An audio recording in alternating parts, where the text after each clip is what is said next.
play that sound for you later in the show. But Chris, a report came out last week that Jonathan Kuminga, and look, there have been some question marks with Jonathan Kuminga and his connection with the Warriors.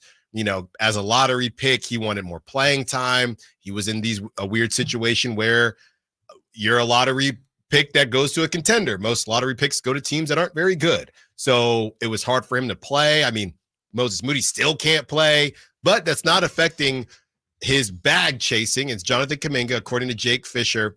And this is part of the reason the Jazz didn't want anything to do with Jonathan Kuminga, is that Jonathan Kuminga is seeking a $224 million max extension. Again, that is per Jake Fisher. He's getting clowned for it, Chris, a little bit. But hey, you shoot for the moon and you'll land amongst the stars. You see something like this, Chris. And first of all, what do you think as far as how this represents these young players coming up on their extensions and these ridiculous numbers, number one, and number two, what you expect to happen with Keegan Murray next season? Yeah, first and foremost, I do want to plug on Friday, me and Brendan had Anthony Slater on, and we asked him about this specifically, and he, I won't say he definitely didn't laugh at it, but essentially said, yeah, that's not happening. He's not getting a full extension. He said he expects the Warriors to kind of find a middle ground, and he specifically said to look for what Josh Giddey ends up getting with his extension, and he would guess that that's kind of where Jonathan Kuminga's number is going to end up. He said specifically not to think of this like a Franz or a Scotty Barnes type situation where they get the max deal because they've just been a little bit more proven for their team. So he definitely said to look for Giddey's extension number, and he thinks that it's going to be around the $30 million range and not, I think right now Kuminga is asking for somewhere in the mid to upper 40s with that extension. So definitely seems like there's going to be a bit of negotiating on that front, and I wouldn't expect him to get anything near that number for a max extension. He's only been good for a half season. I just don't see how he can realistically think that that's justified at all.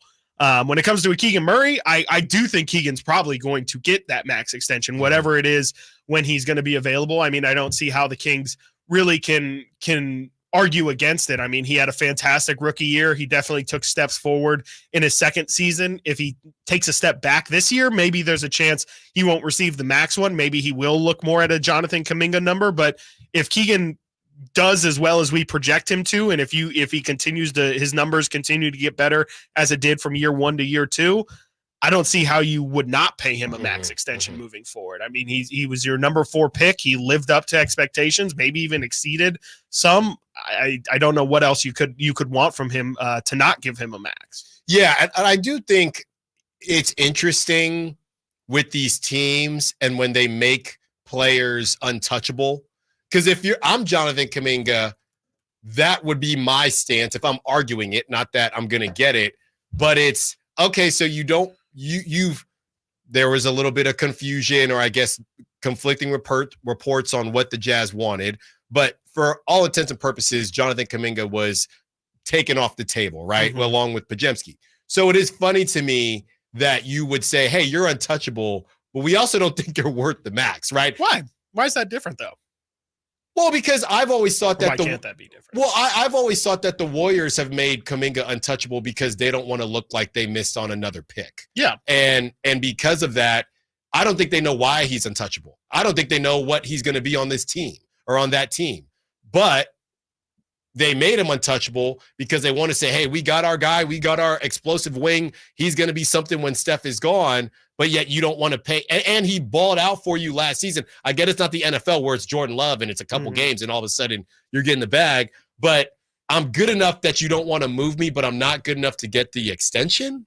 Yeah, I mean, they're still going to extend him. It's just not the max. I think it's just like a matter of like the value just isn't. I mean, it's just insane for him to be at if you look at the players who will be making the kind of money that he's asking for, it just, there's no logical reason to give it to him. And that's why I think he can still be untouchable, or they want to say, hey, we value you to a certain extent to where we're not just going to ship you off to ship you off. We do want to get something significant in return, but that can be different than, hey, we want to pay you $40 million. They're still going to give him 30 mil, which Sure. is a lot of money. Like, I would still even say that's more money than what he's justified so far. It just doesn't have to mean necessarily he's getting the max. So I just don't associate untouchable with 100% getting your top end value. Well, and the problem with Jonathan Kuminga, even if I wanted to disagree with you, is that there's nobody else. Even if someone could give him that money, right? Nobody is giving Jonathan Kuminga $40 million. Not a single human out there. No, there's nobody. So he has zero leverage. Yeah. At least Brandon Ayuk has some type of leverage. Kuminga doesn't really have any leverage, and in part, it's because of the Warriors situation. He hasn't gotten to just get out there and cook. I think Anthony Slater actually did say on Friday as well, they can just let him hit restricted free agency, which would be exactly what I do. And then if they want to match whatever somebody else gives them, it might be cheaper. That's what I would do. I would definitely say, go find the team. I mean, DeRozan's gone through it the past couple of years. Malik kind of avoided that situation.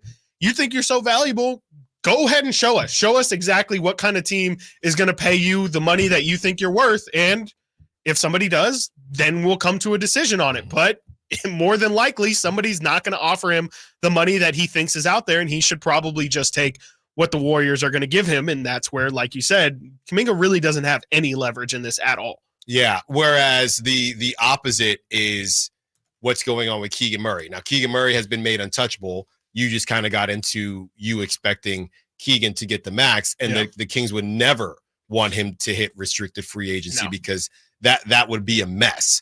So when you look at the Keegan Murray situation and how important, and I know I've been saying it ad nauseum as far as this season and how it's so important to all these players for different reasons. I think for De'Aaron, we know he's got the supermax, possibility. Obviously, DeMar DeRozan, where he's at in his career. Sabonis is just continuing to rock and roll, and same with Malik Monk. But yeah, with Keegan Murray and De'Aaron Fox, I mean, these are two guys that the rubber is going to meet the road pretty soon here.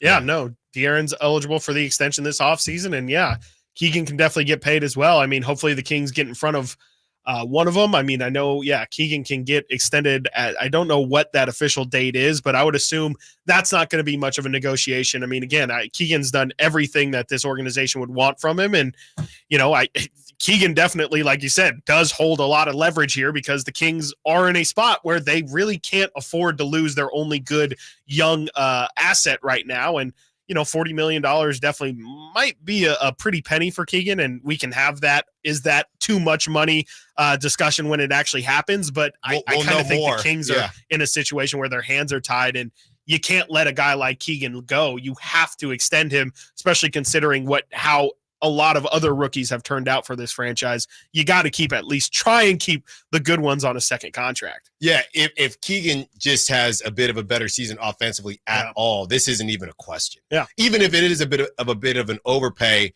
we say the same thing when you go to when you go to Disneyland or you go to a game at the ballpark or at an arena. Hey, I'm gonna overpay for stuff.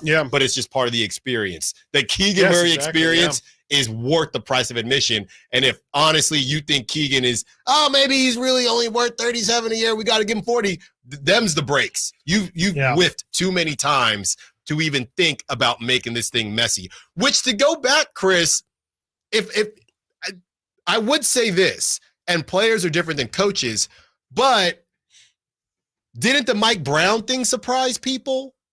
Are we willing to think that if Keegan had a similar year to this season, right, could things get a little sketchy? Because, I mean, Mike Brown, they've proven a little bit to say, well, what have you done for me lately? Or is it different player to coach? Yeah, that's way different. I would think that's way different because Mike, I mean, you can find a different coach and assume that the players are in the team will go play the same, but you can't get rid of one of your starters. I mean, one of your key cogs and expect everything to just kind of be normal. So I think it's a completely different situation. They could definitely surprise us and not be willing to meet the money. Maybe that I just am assuming is a foregone conclusion that they're going to give him the max. But I would think at the end of the day, I mean, they know that they need Keegan or at least need to extend him in some sort. And I was actually just trying to think about it of the Kings that have made it to a second, made it to a player that the Kings have actually drafted that the Kings also then gave a second contract to. It would be Keegan Murray. And I seriously think the only one before that is De'Aaron Fox. Tyrese Halliburton was traded before his second contract. Davion Mitchell just got traded before his second contract. I can't think of a King that has signed a second contract with this team since De'Aaron Fox. And before that, I don't think Willie Cauley-Stein signed one. I really can't think of many Kings who have ended up signing their second contract with this team. And I do think, again, that should play a factor into saying, no, this is a rookie that we homegrown talent that we want to keep moving forward, because we see in a situation like the Celtics, that's how you get off on these ridiculous CBA and at least in the previous CBA, that's how you would get around all of the cap frustrations and things like that. In this new CBA, it still does affect you. Actually, it does kind of affect you more than ever, but that is how you can build a contender and have a lot of big contracts on your books. That's a great point, Chris. It reminds me of the difference between paying with something with your debit card than your credit card. Okay. The players that you bring in and acquire, that's credit, because it's going to hit you with that interest later on. When you're paying for guys that you drafted yourself, that's paying with debit. You know what the cost is, but once you pay it, it's done. It's done. It's not going to come back and bite you in the butt. Coming up next, the NBA is starting to release its schedule. Not the full thing, but we got some highlighted matchups.